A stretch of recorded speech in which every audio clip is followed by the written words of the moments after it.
I love you.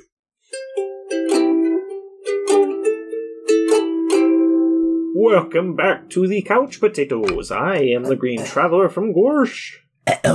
And I am the Faceless Leon. This is Green and Traveler. God damn it. This is Green and Faceless on the Couch, a podcast about movies and TV. That is very much an inside joke, but I hope that you guys enjoy that in your ears. Oh, I thought you were saying that it was a joke that we're a podcast about movies and TV. I was just like, what? That's the first time I heard about it. No. Yeah, I get what you're saying.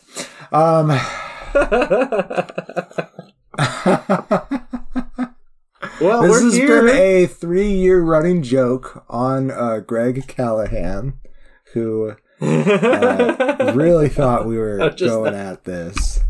This is just your way of hanging out with me, but not like having to have me over at your house. It's just like, yeah, we can talk film. Yeah, sure.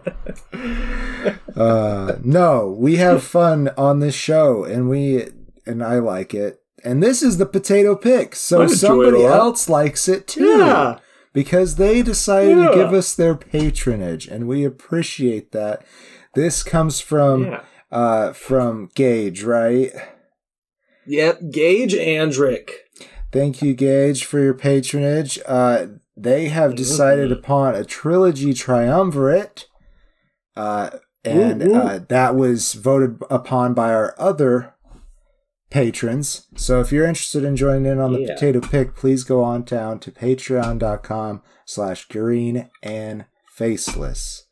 So indeed, and also it was also voted upon by non-patrons because we have that ability now.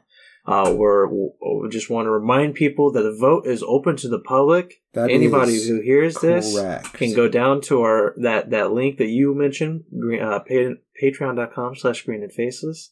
You'll find whatever our current poll is, or 4 P's in that.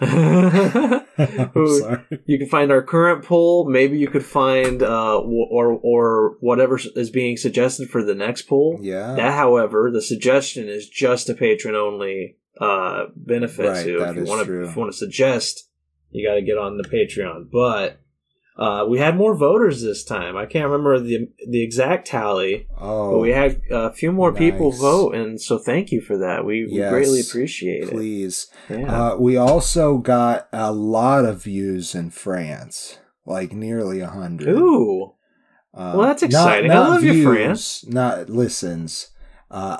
I don't actually know about I don't think they give you the geography in YouTube. I'm not sure. Man, I don't know. Yeah. But downloads. Downloads from podcatchers. From Deezer particularly. That's the European Spotify pretty much. All right. Yeah. Look at that. I love you, France. Yeah, this is exciting. Yeah. Okay. We didn't make fun of France by chance, did we? Oh, I'm sure we have. Okay, I hope it wasn't in those episodes that they downloaded. Oops.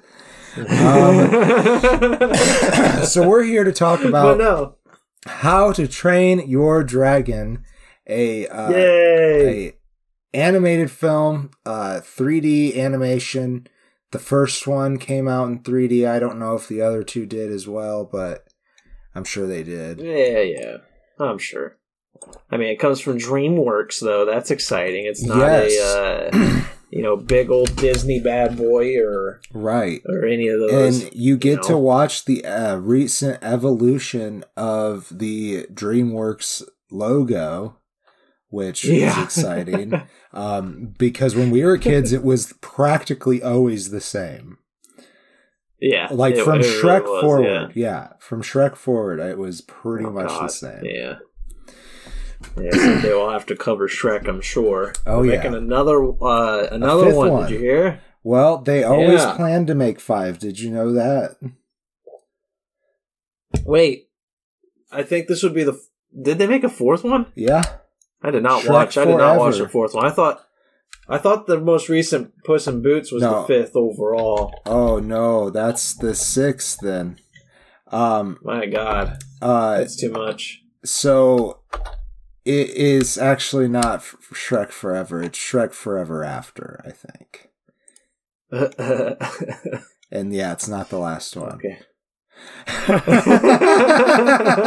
course not. Oh, cool! It's currently the screenwriter for Austin Powers, The Spy Who Shagged Me, as well as Austin Powers.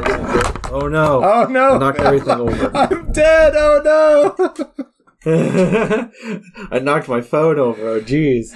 But no, the screenwriter for Austin Powers, The Spy Who Shagged Me, and the Austin Powers and Goldmember is current screenwriter for Shrek 5. Well, they've worked together before. See if that lasts. They love each other. So here we are talking about How to Train Your Dragon. It is about dragons and Vikings, and yay. I don't know how much, probably none of what is represented here represents anything about Viking culture, probably at all. But oh no, yeah, most likely none. In Birth, the city or town, whatever the fuck it is, village Bark. maybe. Burke? Oh, I thought it was Birth. That's a real place, isn't it? Yeah. Burke.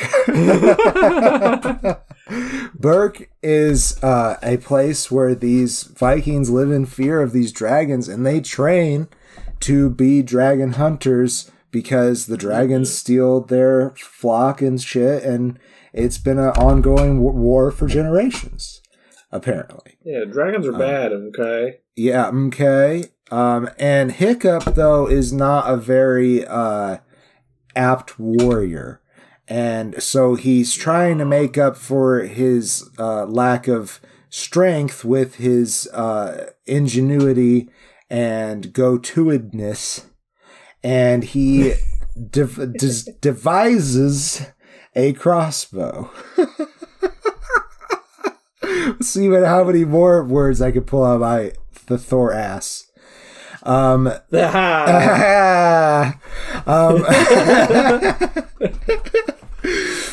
So Hiccup, he one day sees a dragon fly over, and it's like the rarest of dragons. They do go through, and I think we'll go through like a list of some of the dragons later. There's a lot. Maybe not. Just the ones that are being ridden by the characters. That's fair. Okay. But he spots a dragon that like has never been seen in anybody's lifetime or whatever, which that kind of changes by the end of the series, but that's fine. Exactly. So anyhow, he shoots at it and he hits it and it goes down. And nobody believes him, including, well, honestly, his father won't even listen to him. Hiccup, I should say, is played by Jay Baruchel. Hi. Yeah. You know him. I mean, I know him from This Is the End with Seth Rogen. Sure. And so many other things. He's got a very... Things. Oh, we talked about him recently, actually. Sorcerer's Apprentice. That's I right. forgot about that. Yeah, that was not recently. Very... I guess it wasn't.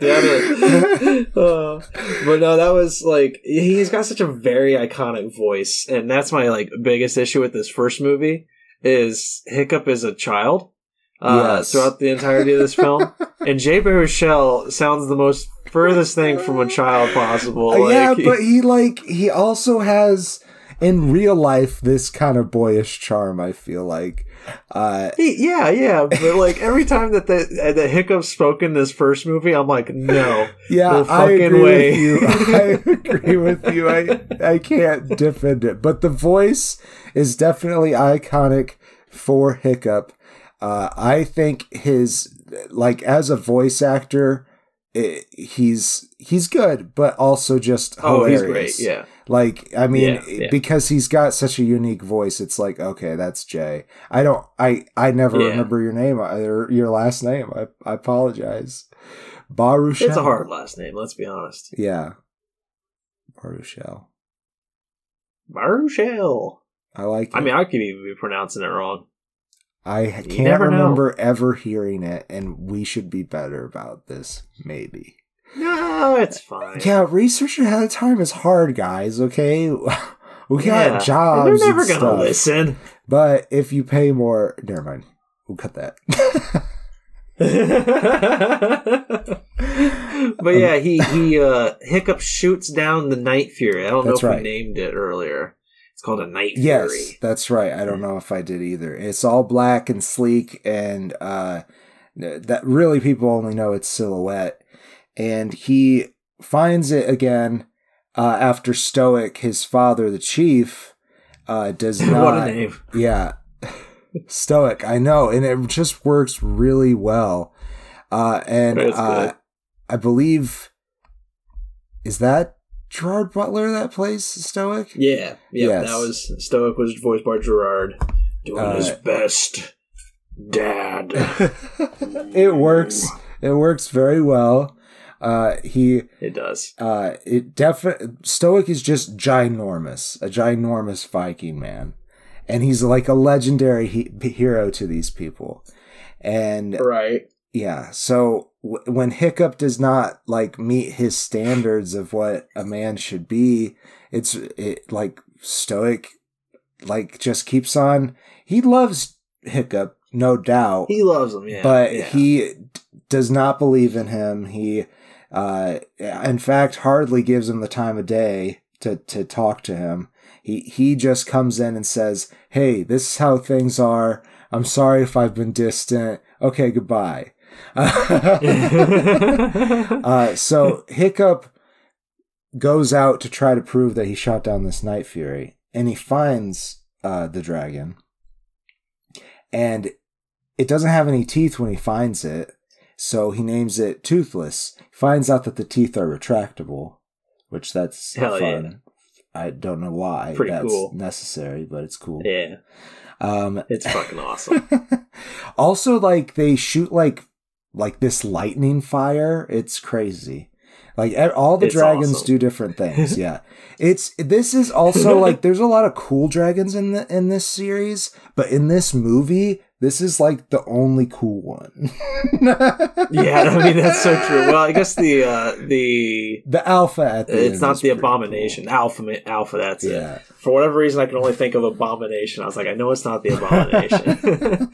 The alpha's pretty cool. He's a bit of a chonky dragon, which is always lovable. So yes, I like that dragon, and I do like the concept. So eventually in this series, because we need to talk about these things for the other movies, they find the nest of where all these dragons that come and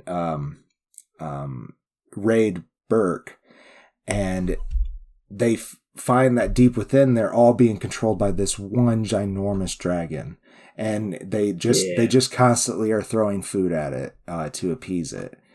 And that's really at the end of the movie, so we should go maybe back and talk about our characters. But I mean, I was going to say, it ties in really well, because one of the things that Hiccup notices with Toothless is that Toothless, even though he was, kind of defensive when they first met, him and Hiccup, they quickly start to bond, and he notices that, this dragon, at least, is not as violent as all of the other Vikings have made everybody out to believe for years. Right. They can be, they're reasonable, friendly creatures if you're non-threatening.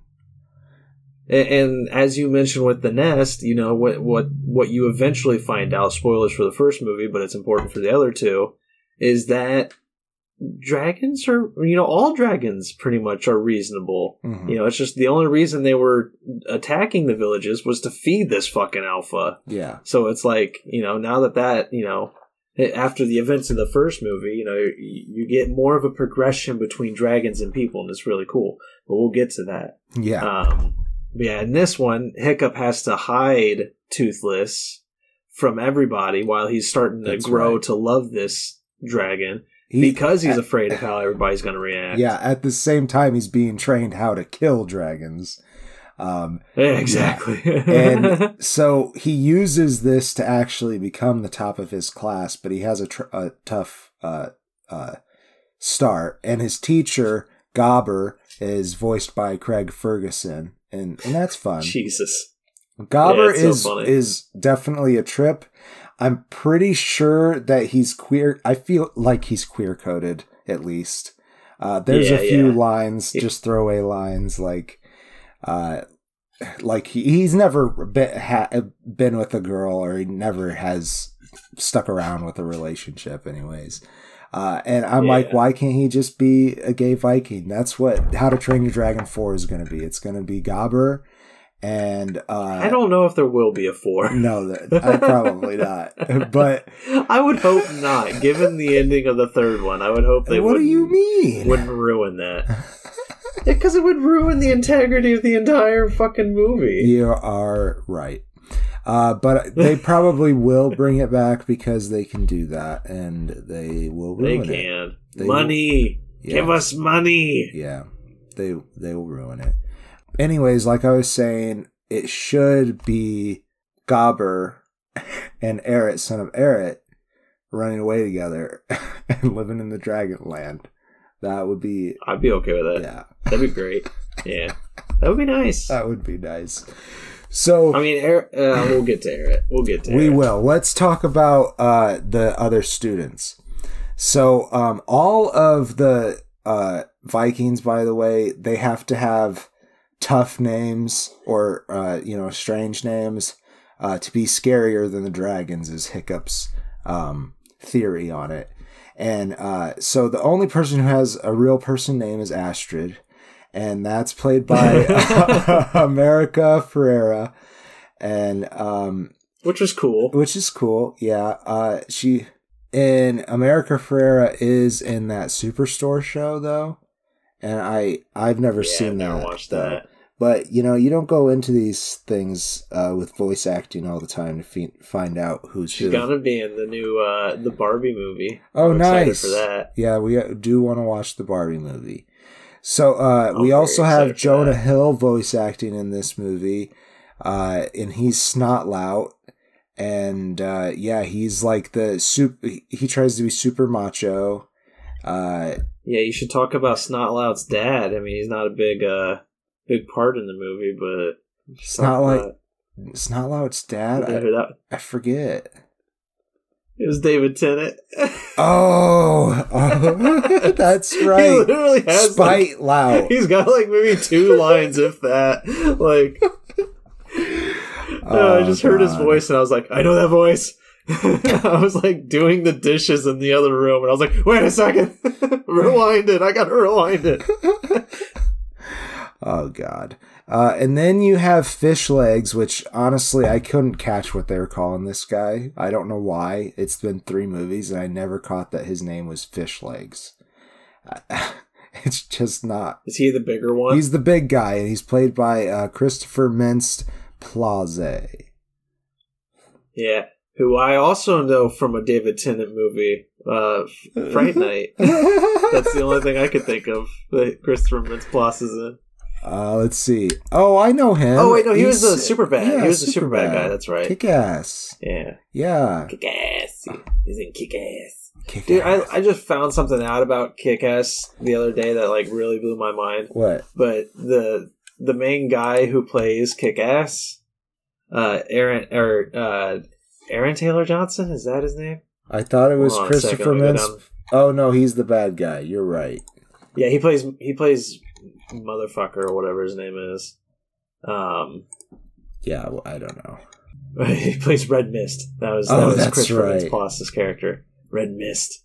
No, Aaron Taylor Johnson is Kick-Ass, and he's the guy in Bullet Train, which I guess you haven't watched Bullet Train yet. No, I haven't. But no, I just I watched that movie and I was like, man, I really like this Aaron Taylor Johnson guy. He's amazing. And I hear that he's going to be, he's in the running to be the next James Bond. I'm like, oh, it's a really good choice. Nice. And then somebody was just like, oh yeah, Kick-Ass. And I was like, what? No, not Kick-Ass. Aaron Taylor Johnson. I'm like, yeah, it's Kick-Ass. And I was like, Oh my god! Oh my god, my brain! I didn't know that. I've known this guy for years now. He transformed before my eyes. But no, I do love Christopher Mintz-Plasse' character in How to Train Your Dragon.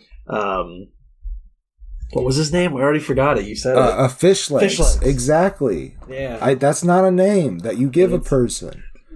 I love him in this first movie because he's the one who's just like, I have all the knowledge of all the dragons. But no practical I am your skill. go-to. No practical skill. Yeah. But he is a big guy, so they can at least hide behind him, which I'm pretty sure they do from time to time. Yeah. And then we have the twins, Tough Nut and Rough Nut, played respectively by T.J. Miller and Kristen Wiig. They're good. I love them a lot. Both TJ of them Miller in the last movie is really fucking funny. I feel like something negative happened with TJ Miller, but I'm not entirely sure. Well, if we don't know, then we'll just leave it. I don't want to say because it's like I can't remember what it was, but he's got some bad stuff in his past. But he's the Daredevil guy, or Daredevil. He's the Deadpool's friend, the bartender guy, or whatever. Yeah. Well, which was hilarious to hear him in an animation and be like, they let this guy talk to kids. Oh no! It's a good role. I will be honest. He does a great job. Yes, I love Tough Nut and Rough especially Nut. in the last movie. Tough Nut is really funny. And I will explain why. So let's go ahead. I think we pretty much got all the beats of this movie. Let's do closing statements and get into the next one. It's pretty, I think our audience is smart enough to know that the daddy is disappointed at the end and is proud, disappointed at the beginning and proud at the end. Okay. Yeah. So it's a good story in that regard of like, you know, not only growing to get the respect of your father, but also, you know, to change his mind to make him a better person at the same time. Exactly. Yeah. That is another important It's part. a good, beautiful story in that regard. Yeah. I really do like it. You know, this is, again, my first time coming to these movies. I told Gage that I was going to make him cry. Because he loves these movies, and I was just like, I'm gonna fucking destroy these films. I can't really. I can't. I do have issues. Yeah, I'll get to my issues when we get to the next couple of movies. Not that there's issues with the movies, but more of, you know, the storytelling. I'll get to it. Right. But overall, this first one, I really enjoyed it. I think they nailed all the story beats. The animation's beautiful. There's a lot of good stuff. I mean, I'm gonna give it a 3.5 stars. My only honest to God issue with this first movie, and it's not an issue with the voice, because Jay Baruchel does a great job. Yeah. I really do think he does a great job. It's just an issue with hearing that voice and seeing a child and being like, nope, that's but not he happening. Always sounded like that. He always sounded like he was born and he said, "Hi, I'm Canadian." But then they should have just made the damn character look like Jay Baruchel. Like they should have just been like, you know what, we can't get rid of this. That would have been really funny. It would have been hilarious. Hey, you know, who to be fair, they get the body. The body's Jay pretty accurate. Baruchel, Paranorman. Yeah, a little bit. He looks like he could have worked that. Yeah. And they could have just gone that route, because there's only one kind of body that voice can come out of, and it's just like I'm looking at Hiccup and I'm just like, no, I'm sorry. Like I love the voice. I do love the voice, and I love his voice acting. I love all the voice acting in this. It's all really good. But yeah, it's just every time it just took me a little bit out of the movie to be like, yeah, it's Jay Baruchel. Like it's only in this one though. Once Hiccup grows up, he does. In the next one, and then the third one, he's like a teenager, and then he's pretty much an adult in both of the next films, right? But it's just like it's fine. It works fine. Once he's no longer a kid, it's perfect. Right. You know, and I had no issues. So yeah, that's the only real issue with this first movie. Well, what you give it stars wise? 3.5. 3.5. Yep, I think it's a pretty solid movie. It gets 100% a full face. It's not like my favorite movie in the world. And honestly, there's things that really wowed me about the other two films more than this one. I think that, we'll get into it obviously, but I think they really do a good job of building onto the world. And making the dragons more cool. I don't actually like the dragons very much in the first one, to be fair. But before we actually go into the other two, let's go through the dragons real quick and then take a soda pop break. What do you think? Yeah. So I have pulled up the dragon riders and their dragons. So we have Hiccup. I guess their name is Horrendous, their last name. Didn't know that. Hiccup Horrendous flies Toothless, the Night Fury. Astrid Hofferson rides Stormfly, the Deadly Natter. And Fishlegs Ingerman flies Meatlug, a Gronkle. And Snoutlight... And his is... Yeah, go ahead. His is funny. Yes. Because it's just like Fishlegs is this big guy, and then his dragon is also big in regards to being, fat for its size. Right. But it is tiny. Yeah, it has like little bumblebee wings too. Like, yeah. Yeah. It's like there's no way it's flying that, man. Jeez. Snotlout Jorgensen flies, I believe, Hook Fang, but maybe it's just Pain. I don't know. They in the last ones they all fly. They all get new dragons, as side pets. So I'm a little confused. I believe it's Hook Fang, a monstrous nightmare, and Tough Nut rides Belch. Along with Rough Nut flying Barf. Their last name is Thorstun, pardon me. And they are riding together a hideous Zippleback, which is two-headed. One of them regurgitates a gas that is ignitable by the other one. And they use that a lot in the next couple films, and I like that. It's pretty cool. I really did too. Yeah, it's kind of weird because it's like I do like the design of the dragons. I will say that. Mm-hmm. I think the design is fine. Well, maybe they went far more goofy. Yes, and that's really the problem. It's just like cool. They could have been cool. Yeah, you have Tough Nut. You have Toothless. Right. Who is really cool, very serpentine, kind of more lizardy. Has some goofy moments because obviously he's toothless. So being like a newt kind of makes him cuter. Yeah, but if you think about it, he also looks like a penis. A little bit. Yeah, no, I'm not gonna see that. Sorry, Gage. Yeah.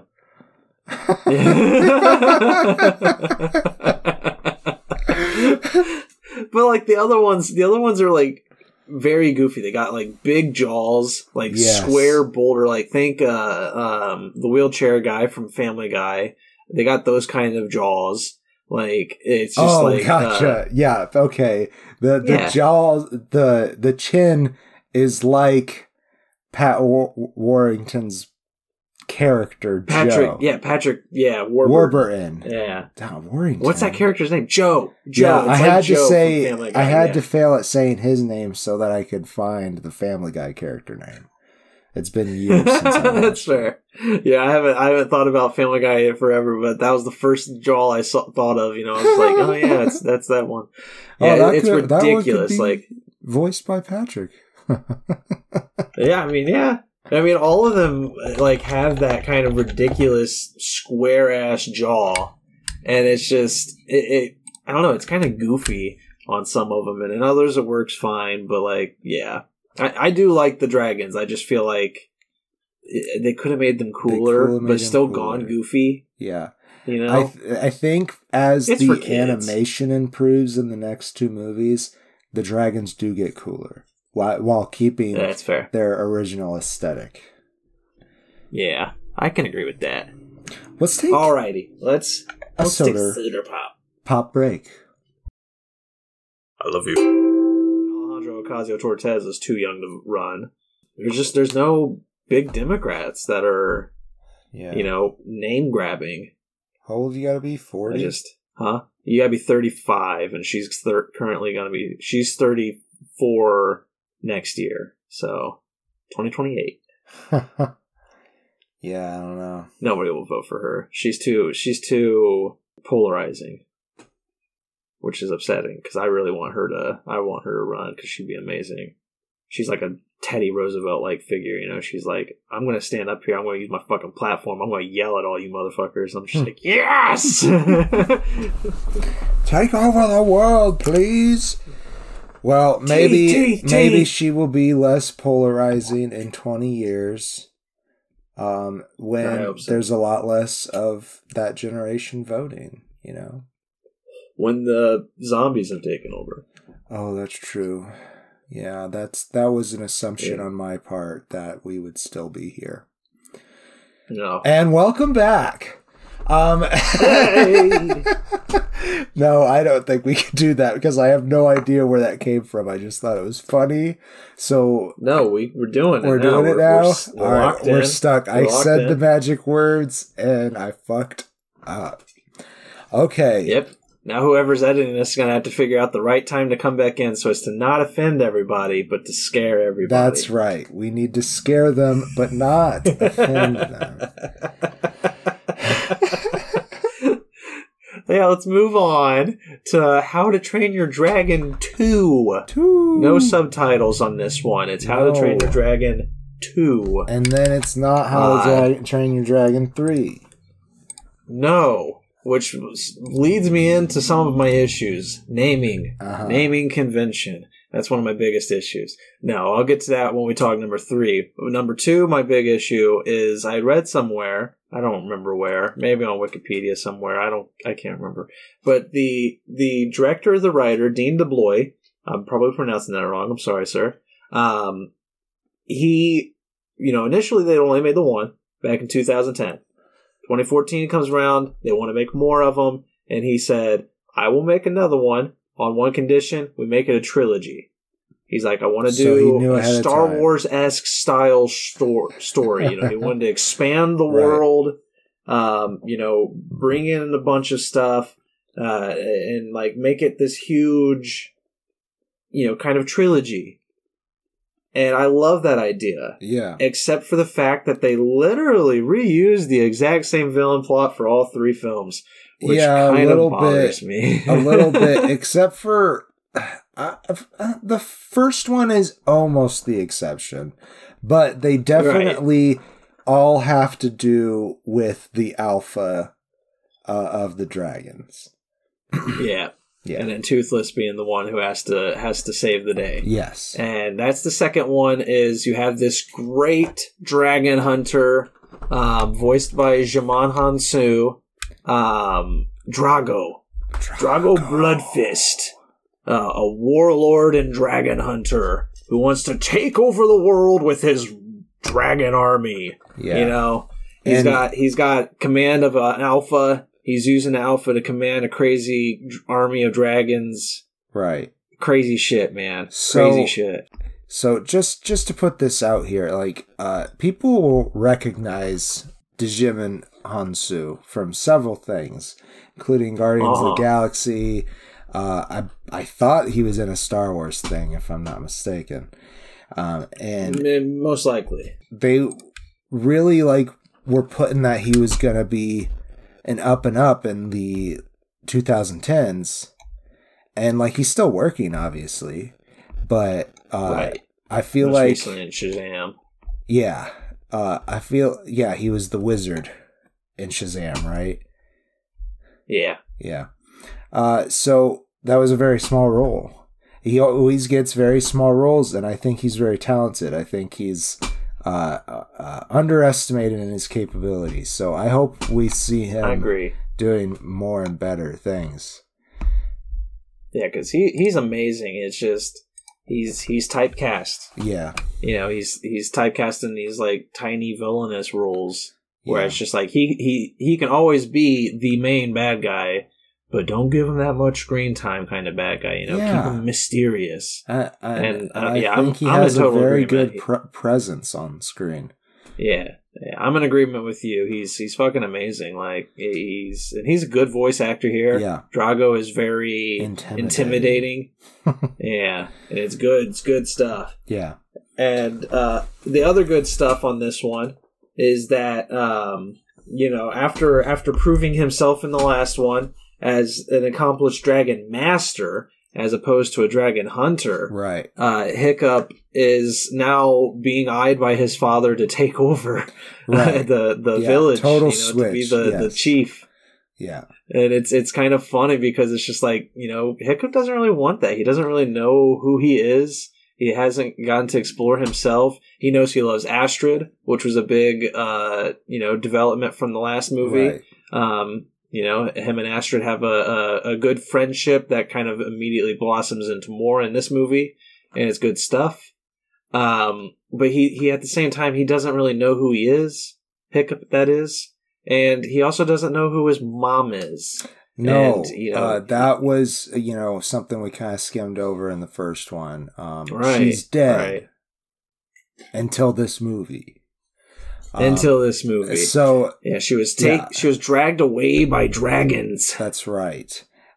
Dragoned away. By the way, I wanted to just throw in there real quick that Stoic once again is not listening to Hiccup, even though he respects Hiccup now. He still is being that overbearing father a little bit. And the town itself, I love how the town develops each movie. They now have like everything's brightly colored and dragon decorated. Like it was dragon decorated last time, but it wasn't painted in the bright colors and stuff. And it's also gotten a little bit bigger. And they have dragon sports. And lots of really cool stuff. And in the third movie, I know I'm going away a little bit, but just while I'm making this point, they have all these perches and stuff everywhere. And it's gotten, it's just this little island, but it's absolutely 100% full of buildings and roosts and things for the dragons. Yeah. And Hiccup has, this windmill even that, feeds them and gives them water and stuff. And it's good stuff. It's good stuff. And that kind of becomes actually part of the plot in the third one, so I guess we'll come back to that. Right. Yeah, I do love their attention to detail. It's really well done. And another thing with, as you mentioned, Hiccup, he's an inventor. He invented those windmills and everything. His big invention in this one is a wingsuit. Yeah. Him and Toothless are working on some flying maneuvers where, Hiccup's going to fly on his own. He's going to, use this wingsuit. He also has a flaming sword. That's which right. is really cool. Which uses the gas and the gas at least. I'm sure he found another way to ignite it, but the gas from the one two-headed dragon. Yeah, it's so cool. He's such a smart person, and it's really funny because a lot of this second movie is him feeling worthless. Him feeling like he doesn't have a big purpose. He doesn't want to lead his people or anything. He just wants to explore, and he just doesn't. He doesn't see how amazing he himself is as a person. Right. It's really cool. He's like, I'm happy I changed my dad's mind, but I don't see myself as a leader. I want to explore. That's what he wants to do, and he's making these maps and stuff too. You find out that he's actually continuing his father's maps in the next movie, which I think is cool. And it really is. Anyhow, they're all piecemeal together as he's traveling in different directions. So there's parts of it that are more developed and fleshed out as he and Toothless have explored. And while he's exploring, he runs into some more dragon hunters. Yeah, now that's one of the cooler parts again of Hiccup's character too, is when he finds he comes across these other dragon hunters and learns about Drago, right? And that Drago is coming to destroy Berk. He's just his first response basically is, all right, well, I was able to change my dad's mind, so I will go and explain to this warlord chieftain guy, why he shouldn't be doing this to dragons. So he's like, I'll change this guy's mind too. And it's just like, man, it's like a Superman kind of trait. Yeah. Where it's like, I'm not going to fight this guy. I'm just going to correct him. It's like, hey, listen, look, this dragon's my friend. Like, we don't have to do this anymore. And that person that's there is Eret, played by Kit Harington, which I did not know. I had no idea it was Kit Harington. But it's really funny because Roughnut is really attracted to Eret, son of Eret. Yeah. And both Snotlout and Fishlegs are vying for her love and throughout this movie too. Yeah. Yeah, it's kind of that's another silly. One of my issues with the trilogy as it goes on is like they kind of lose focus on like the quality of Fishlegs and Snotlout and like all his friends. The story of Snotlout and Fishlegs becomes chasing Roughnut, and like the fact that Fishlegs is like this really smart book smart character is kind of lost in this movie. I think they do better in the next movie with him raising the dragons and stuff. That's true. That is true. Yeah. But I mean, it was just it was mildly disappointing because I love these characters. Like their friendship was very funny and good part of the last movie. And now it's kind of just like it very much zeroes in on Astrid and Hiccup, which is fine. That's fine. These other characters do become more of the periphery, especially Tough Nut. Yeah. Like I don't really recall Tough Nut's part in this movie at all. They're just like, oh, let's avoid TJ Miller. That's right. There's some allegations coming out. Maybe. Don't know. But it does make for a very funny moment though, where Fishlegs and Snotlout save Roughnut. I love that moment where they're like flying by and they save her, and then she like looks at both of them, and it's just like they're both like very stoic and majestic while riding their dragons. I love that. Yeah. That moment was so good. Oh man, Kristen Wiig's character voice for Roughnut is just so fucking funny. What? Is it because I'm so hot? Yeah, it's like Rough Valley Girl. The really big part of this movie is the relationship that didn't get to exist for these 20 years between Valka, played by Cate Blanchett, and Hiccup. Valka is Hiccup's mother, and while he's exploring, that's another thing that he finds is that this person flying a huge dragon that I don't think had been introduced the type yet, and eventually follows her back, or she takes him. I can't remember the order of things exactly. Yeah, she takes him. Yeah. She takes him to another nest where this alpha, which is a race of behemoth, I guess, is actually very kind and gentle and takes care of his horde.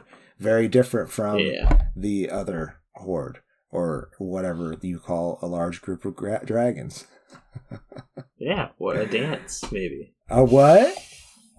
A dance. A dance. Is that a dance of dragons? Is that actually what he used it for? No, I don't think so. That would be really funny, actually it would work. Like if dragons were a real thing that you could count in a collective thing in the 19th century or the 18th century, whenever they came up with that bullshit, that would really work. So anyways, the Dance of Dragons is there, and Volca teaches so many things in a very short amount of time to Hiccup, and then Stoic comes along to save Hiccup, and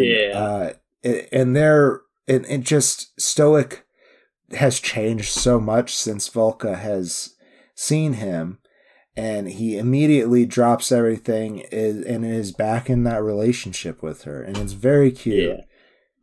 I love that moment because you're expecting so many things from Stoic. Yeah. Like so many emotions, so much anger or like not guilt, but like, kind of maybe a little anger tinged with guilt, that kind of stuff. And what he delivers is so beautiful. Yeah, it's such a good scene. It's really good. Yeah. It's adorable. Yeah, and another spoiler, he dies not that much longer after that. And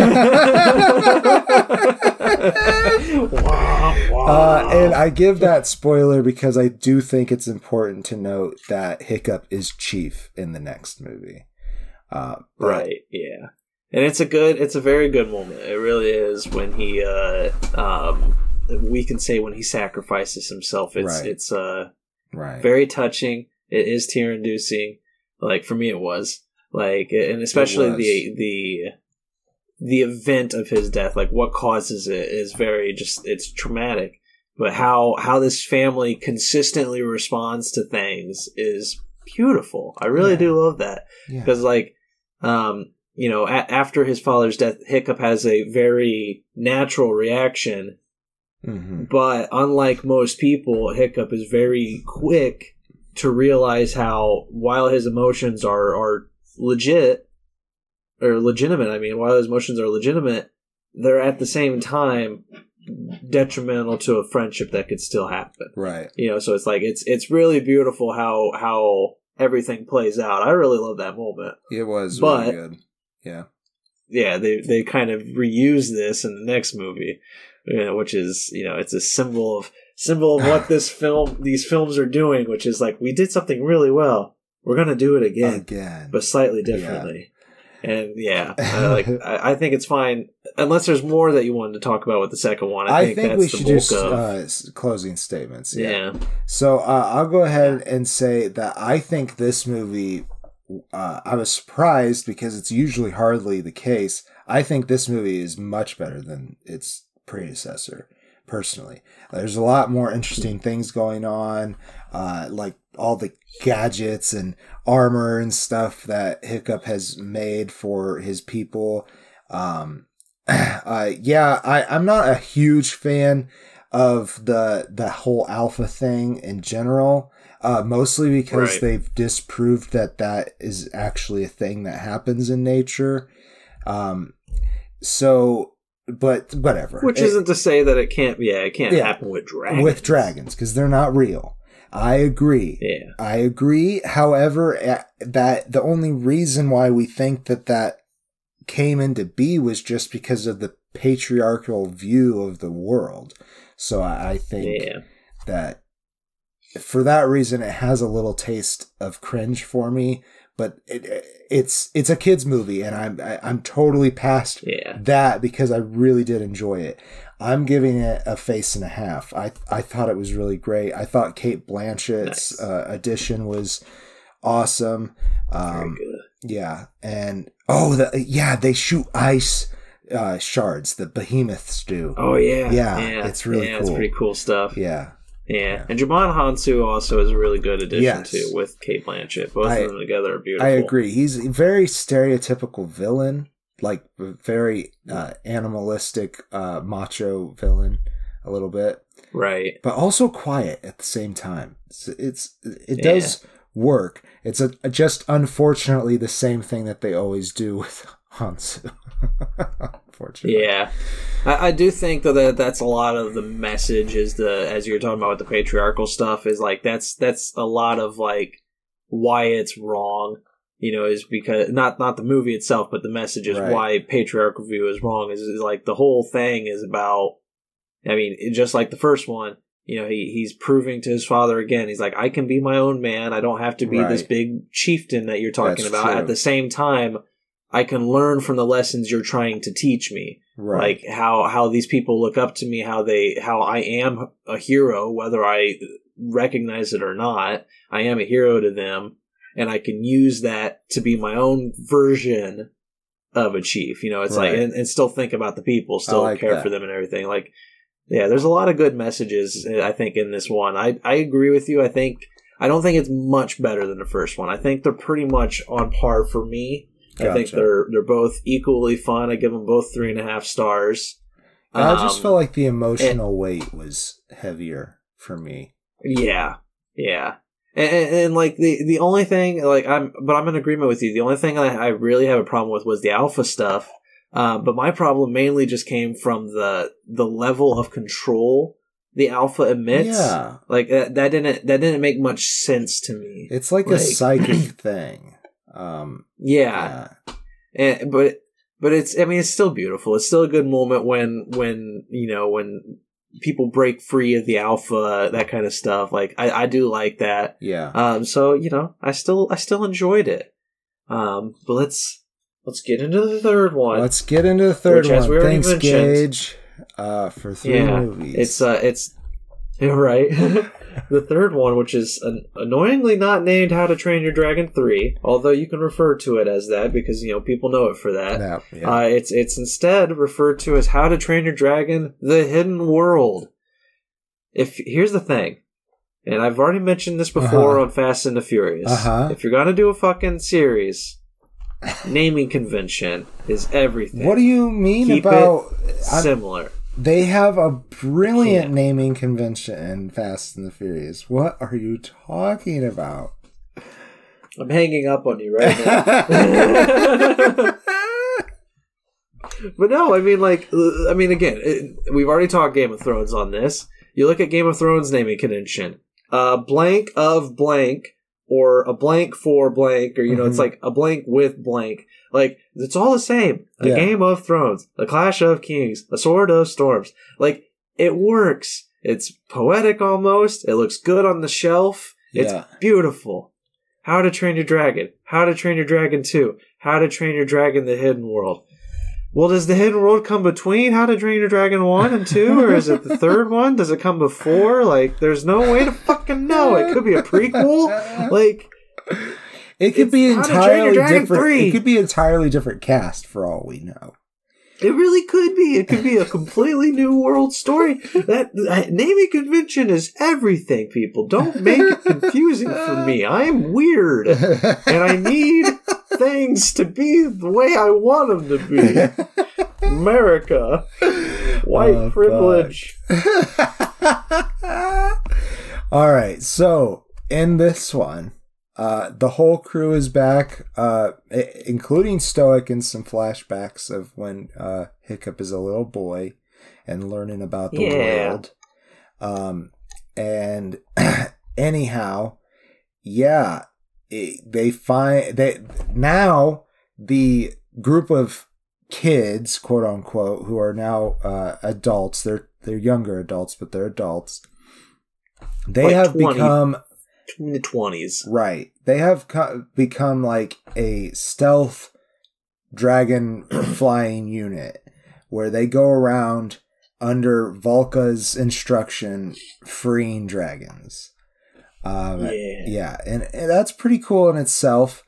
We open up with them just completely failing a recon mission, which, it seems pretty typical for these rambunctious characters. And eventually, though, they do free most of all the dragons there. And there is also this dragon that looks very much like Toothless, who is supposedly the only Night Fury left. But it's white. So eventually they call it the Light Fury. And racist. Maybe a little racist. But no. They being the last two of their species, I guess, slightly different species, but obviously, I think chromosomally they would be fine. Right. I don't think that's a word. So they get together. They want to get together anyways.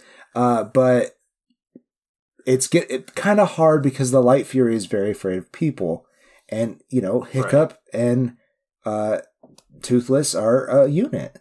So also Toothless cannot fly without Hiccup's help. However, Hiccup has been working on a way to make that possible for Toothless. I don't think we ever even talked about that yet, right. Which is a very cool, cool thing. We did mention that Hiccup shot him down, but that is how he's injured, and he can't fly because one of his tail fins is fucked. So he makes a tail fin that he can control with his foot. Like, he basically it makes the motorcycle shifter in a world where motorcycles don't exist. Yeah, he creates a very beautiful saddle, like the first dragon saddle. Yeah, and it's cool. It's really cool. Like, I mean, the dude's fucking smart, man. Yeah, I love it. Yeah, I do love that aspect of this character, 100%. So, yeah, he, where was I at? Oh, yeah. Eventually, he does find a way for Toothless to fly on his own. And while they're away, some bad shit happens. And this all has to do with, I'm telling a little bit out of order because this is like a brand new movie. I don't want to give too much away. Yeah. Who is the big bad? F. Murray Abraham. Yes. The beautiful. F. Murray Abraham playing Grimmel. He is like a dragon hunter assassin. And he has these dragons. Oh, I wish I remembered. Death Grippers. Yes, Death Rippers or Grippers? Grippers. So, they have this venom that can basically put anything to sleep. And he's been using it on dragons so that he can just, go up and kill them. Or gather them and take them to these other dragon traders who are trying to create dragon armies. He, a long time ago, went around and killed all the Night Furies because that's what he wanted to be famous for, is killing all the Night Furies. And he finds out that Toothless exists along with this chief who is, a dragon rider and like trying to change the world. That can't happen. No. No, that would be bad. Why would we want the world to change? It needs to be this way. Change. We need to be on top, which is basically the same thing as with Drago, unfortunately. But I think Grimmel is honestly a more fleshed out character than the other. Drago really is just like two things, and that's dark and scary. I mean, how much more fleshed out was Grimmel? Like, Grimmel is intelligent. Grimmel, Drago you couldn't get around because of intelligent. Okay, Drago you couldn't get around because he's a brute. Right. And eventually they just had to come up against him and do what they could, and they eventually prevailed. With this guy, he is setting traps. Like, he is manipulating them. I always find that much more interesting as a villain trait than the former, that is. Right. So I mean, I don't know. He is manipulative, which I do like, but it's not a manipulative as like a spy. It's not that kind of manipulation, but more along the lines of he's a chess master. He's like two steps ahead of them at all times. And like, I do like that. I do enjoy that. But at the same time, he really just is the exact same villain. Yeah. With the exact same plan. Like, you can literally just replace the names with Dragon Hunter. And it's like, yep, that's all it is. Yeah, it's just the next Dragon Hunter. Out to find the alpha to control an army. Right. Like, that's not what he wants to do. That's what the people who hire him want to do. So there is another level to his. He just really wants to kill the Night Fury. Because he said he killed all the Night Furies, so now he has to. Yeah. Yeah. I don't know. It's just ridiculous, though. Like, I do like his villain. I will say that. But at the same time, there's so much of this one that is just the other two. Yeah. And I was just like... Yeah, that's true. It's kind of upsetting. That's definitely true. Hiccup does do more growing. But this one, it's more about letting go than embracing. Yeah. The other one was embracing who you are and what you're capable of doing.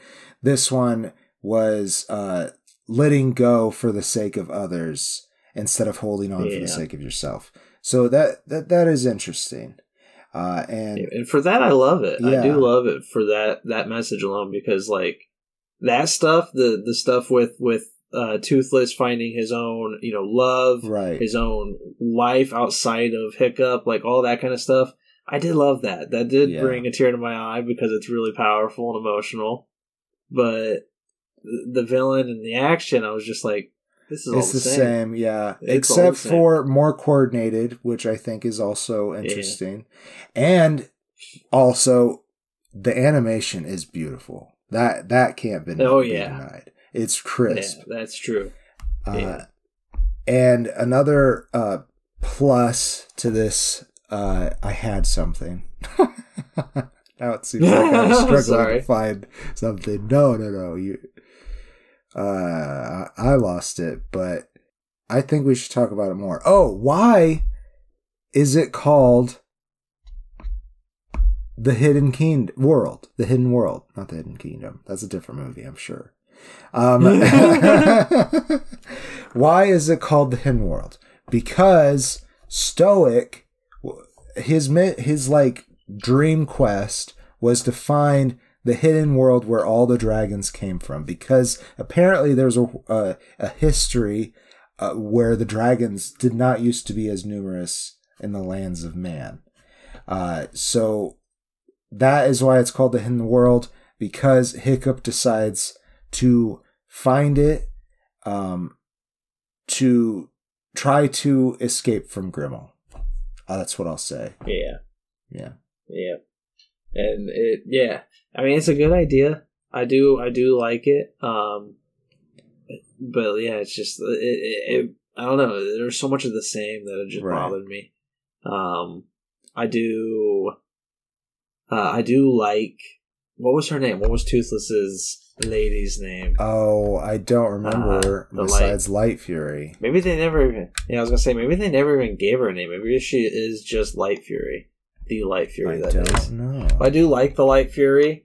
She has a few tricks up her sleeve that she's able to teach the Toothless, which is kind of fun. Yeah. And watching her develop to the point of, like, accepting humans, or, like, coming, closer to them, more willing to be near them, was a lot of good stuff. There's one beautiful moment between her and Hiccup, which I really liked. Yeah. During a very good action scene, there was just an amazing moment. Yeah, that cool. It did have some really good action scenes. Yeah. Like that final fight with Grimmel and Hiccup, loved it. Good stuff there. That was good. That was amazing. But like all the other supporting characters, once again, fall into the background. Well, I see. That's where I kind of disagree a little bit. I think they did a little bit better with at least Rough Nut and Tough Nut. So Rough Nut's going after Aerith. She's got a new attraction. Yeah, it's the exact same thing as the last movie, except now Fish Legs and Fish Legs is now being more of a mother. But Jonah Hill's character, Snotlout, really didn't get anything. No, besides he's doing the exact same thing. He's doing the exact same thing, but now it's with Volca, with Cate Blanchett's character. Yeah.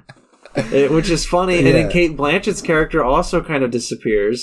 She has some moments, but true. This is true. Yeah. Yeah, a lot of people do disappear. You're right. However, I do want to talk about at least Tough Nut. Tough Nut actually is played by Justin Reppel in this one. I didn't even know that. Yeah. I noticed there was a change. Anyhow, he does this probably thing. Because of the allegations. It's probably because of that. So Tough Nut does this thing, though, where he takes his hair, because he pretty much looks exactly the same as Rough Nut, right? But he takes his hair and he braids it in front of his chin, and his whole thing is that he has this thick, luscious beard, and he lets Hiccup and other characters cry into it, and he just stands there and tries to look heroic while they do it. It's just so ridiculous. And then eventually, of course, it gets cut in half, and he's like, "My beard!"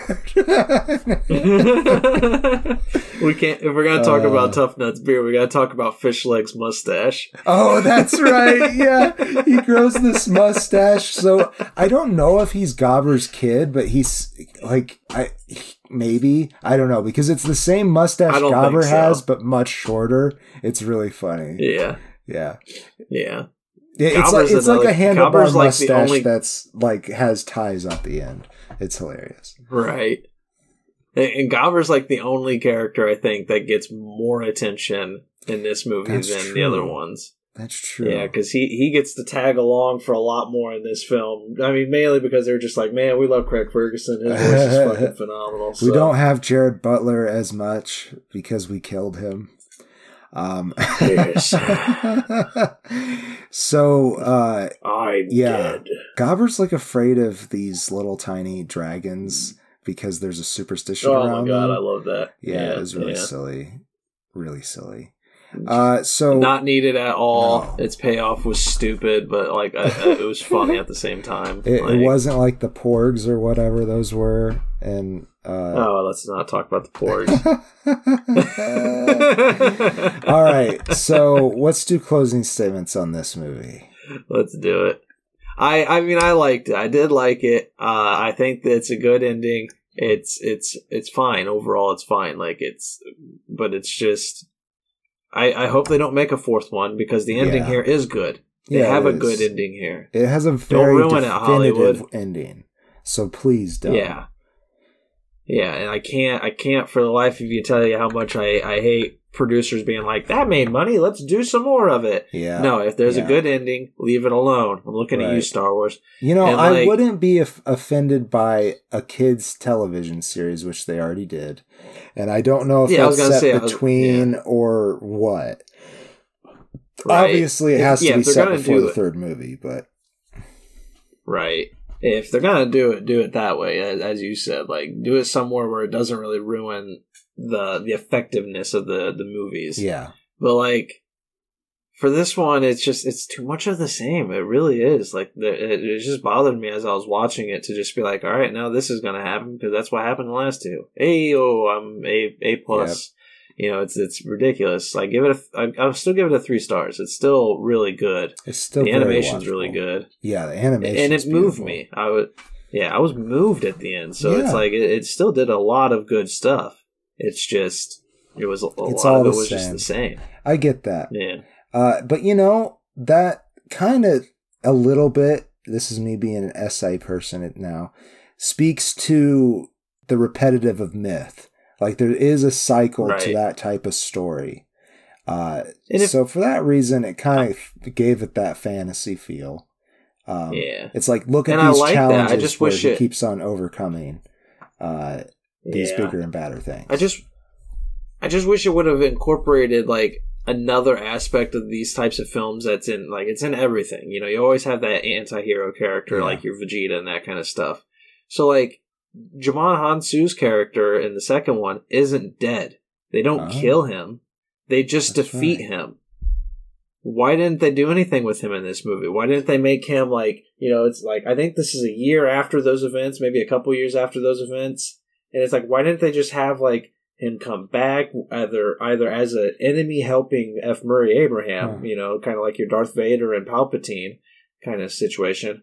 Or as the anti-hero, like Vegeta and Goku, like, do something with Djimon Hounsou. Yeah. Why did they just kind of leave that character out? He wasn't interested. It could be that. Maybe not, yeah. Or you know, I mean, I do think that these people that worked with him, I think that they that he was the boss, though. I do think that Drago was the boss of these people that hire Grimmel. But so that's kind of what they do with him, is that his army is still in existence. It's just under different hands. Yeah. But I get what you're saying. I agree with most of what you're saying. I still give it a full face, maybe 100% full face. I'll go ahead and give it that because I did really enjoy it, and I think it caps off this series really well. Yeah, that's true. Mm-hmm.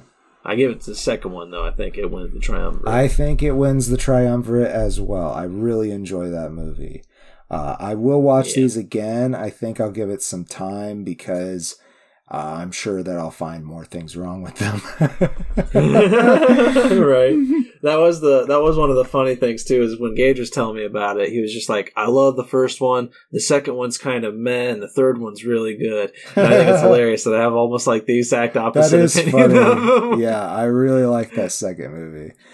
I think the second one's great. I love Cate Blanchett, and I love the addition of the mother. Yeah. I mean, we didn't even talk about the mother's outfit. Oh, like, it's we so don't have cool. to. I'm just saying, it's fucking great. That was good design. It's so cool. Yeah, it's so different than everything else that, yeah. While also existing in the same world, you know? Yeah. All right, it's awesome shit. Go check it out, guys. Yeah, check out How to Train Your Dragon. We do recommend. That's been the show. It is Ding Dong. I am the Green Traveler from Orsh. And I am Ditch, the Faceless Leon. Sorry, Ding Dong Ditch. I don't know that read at all. You were trying. I was trying too hard. Thank you for listening. Safe travels and good night. Green and Faceless on the Couch is a proud production of FictionWorks 19. Are you a fan of the show? Feel free to contact us at greenandfacelessfans@gmail.com or visit our Patreon page at patreon.com/greenandfaceless. Don't forget to comment, like, and subscribe, or rate us on Apple Podcasts. Thank you so much for listening.